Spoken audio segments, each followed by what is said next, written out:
नमस्कार दोस्तों, स्वागत है आपको यूजुअल हेल्थ में। दोस्तों, आज की इस वीडियो में हम बात करने वाले हैं ग्लिमिप्राइड टैबलेट के बारे में। जी हाँ दोस्तों, हम ग्लिमिप्राइड टैबलेट के बारे में कंप्लीट से जानकारी जानेंगे, जैसे कि ग्लिमिप्राइड का मैकेनिज्म ऑफ एक्शन क्या होता है, ग्लिमिप्राइड के क्या क्या यूजेस होते हैं, इसके कितनी मात्रा में लेना होता है, क्या साइड इफ़ेक्ट्स होते हैं, और वीडियो के अंत में हम इसके प्रिकॉशंस एंड वार्निंग्स के बारे में जानेंगे। तो सब कुछ इस वीडियो में जानेंगे, तो वीडियो बिना स्किप के अंत तक देखें, जिससे आपसे कोई भी महत्वपूर्ण जानकारी ना छूट सके, क्योंकि दवाइयों के बारे में अधूरी जानकारी आपके लिए घातक हो सकती है। तो चलिए दोस्तों, शुरू करते हैं आज का वीडियो। और सबसे पहले हम जान लेते हैं ग्लिमिप्राइड के कुछ पॉपुलर ब्रांड नेम्स के बारे में।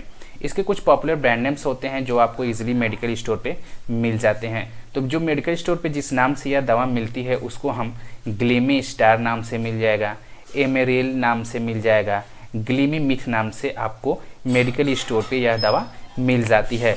हो सकता है आपके एरिया के डॉक्टर के अकॉर्डिंग यह दवा किसी और नाम से मिले, लेकिन दवा का जो कंटेंट होता है वो सेम ही होता है, जो कि ग्लिमिप्राइड ही होता है। आइए दोस्तों, जान लेते हैं मैकेनिज्म ऑफ एक्शन।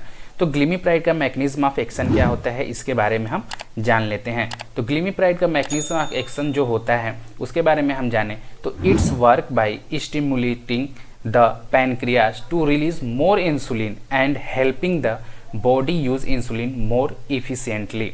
तो यह क्या करता है, यह जो दवा क्या करती है, जो पैनक्रियाज होता है उसको स्टिमुलेट कर देती है, जिससे क्या होता है कि पैनक्रियाज से बहुत ही अधिक मात्रा में, या बोले तो जितनी हमें बॉडी में ज़रूरत होती है उतनी मात्रा में इंसुलिन को क्या करती है कि प्रोड्यूस करती है, जिससे हमारा जो ब्लड ग्लूकोज लेवल होता है वह नॉर्मल रेंज में आता है और इससे कंट्रोल रहता है। तो ये इसके कुछ कार्य करने का तरीका होता है, जो कि बहुत ही शॉर्ट में मैंने आपको बताया है।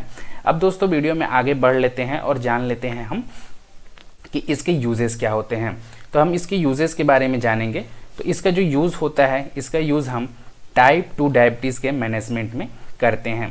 इसका यानी कि ग्लिमिप्राइड टैबलेट का जो हम प्रयोग करते हैं वो टाइप 2 डायबिटीज़ को ठीक करने के लिए हम इसका प्रयोग करते हैं। तो देखिए इसमें क्या दिया है कि glimepiride is use to lowering blood sugar level in people with type 2 diabetes. तो यह क्या करता है, जो हमारे ब्लड शुगर लेवल होता है उसको लोअर यानी कि कम करने का काम करता है। बढ़ लेते हैं वीडियो में आगे और जान लेते हैं ग्लिमिप्राइड के क्या क्या डोजेज होते हैं। तो इसके डोज के बारे में जानेंगे। The typically starting dose of glimepiride is 1 to 2 mg once daily. तो यह क्या होता है, ये जो दवा होती है इसको डेली यूज़ किया जाता है, और इसका जो स्टार्टिंग डोज होता है वह 1 mg से लेकर 2 mg दिन में एक बार दिया जाता है।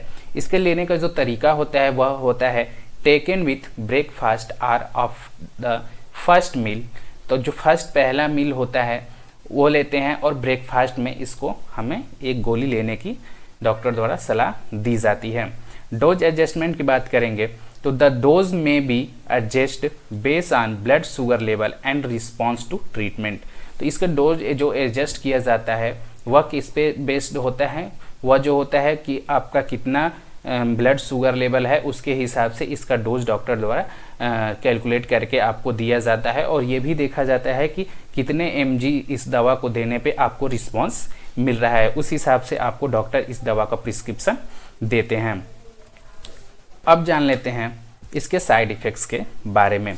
इसके क्या क्या साइड इफ़ेक्ट्स होते हैं उसके बारे में हम जानेंगे। तो इसके जो साइड इफ़ेक्ट्स होते हैं उसमें आपको हाइपोग्लाइसेमिया हो सकता है, यानी कि आपका जो ब्लड शुगर लेवल है वो कम हो सकता है, वेट गेन वज़न बढ़ सकता है, गैस्ट्रोइंटेस्टाइनल अपसेट, आपको क्या हो सकता है कि पेट में किसी प्रकार की समस्या हो सकती है। इसके अलावा सीवियर हाइपोग्लाइसेमिया, इसका मतलब होता है कि आपको बहुत ही ज़्यादा जो ब्लड शुगर लेवल है वो बहुत ही ज़्यादा कम हो सकता है, जिससे आपको बहुत सारी दिक्कतों का सामना करना पड़ सकता है। इसके अलावा इसके साइड इफ़ेक्ट्स में कुछ एलर्जिक रिएक्शंस होते हैं, वो हो सकते हैं, और यह क्या करता है कि आपको increase risk of heart problem, जो हार्ट प्रॉब्लम होता है उसका रिस्क या बढ़ा देते हैं। तो ये इसके कुछ साइड इफ़ेक्ट्स होते हैं जो कि देखने को मिलते हैं। अब जान लेते हैं दोस्तों इसके प्रिकॉशंस के बारे में, क्या क्या प्रिकॉशंस होते हैं। तो इसमें जो प्रिकॉशंस रखने होते हैं उसमें आप प्रेगनेंसी और ब्रेस्ट फीडिंग जो मदर होती हैं उसमें इस दवा का प्रयोग कुछ सावधानियों को ध्यान में रखते हुए किया जाता है। इसके अलावा इसका क्या प्रयोग जो प्रिकॉशंस होता है वो किडनी और लीवर प्रॉब्लम्स, इसमें क्या करते हैं, patient with kidney or liver problems may require dose adjustment or close monitoring. तो जो पेशेंट किडनी के और लीवर के जो पेशेंट होते हैं उसमें इस दवा का जब प्रयोग किया जाता है तो डोज को बहुत ही ध्यान में रखते हुए डॉक्टर की सलाह से दिया जाता है और बहुत ही इसको ध्यानपूर्वक इस दवा को दिया जाता है और प्रॉपर इसका क्या किया जाता है कि मॉनिटरिंग किया जाता है पेशेंट का, जिससे कि उससे कोई भी नुकसान ना पहुंच सके। तो दोस्तों ये थी ग्लिमीप्राइड टैबलेट के बारे में कंप्लीट से जानकारी। वीडियो कैसी लगी कमेंट बॉक्स में ज़रूर बताएं। वीडियो अच्छी लगी हो वीडियो को लाइक करें, चैनल को सब्सक्राइब करें। ऐसे ही महत्वपूर्ण जानकारी आपको मिलती रहेगी। मिलते हैं दोस्तों नए टॉपिक के साथ नए वीडियो में, तब तक के लिए धन्यवाद।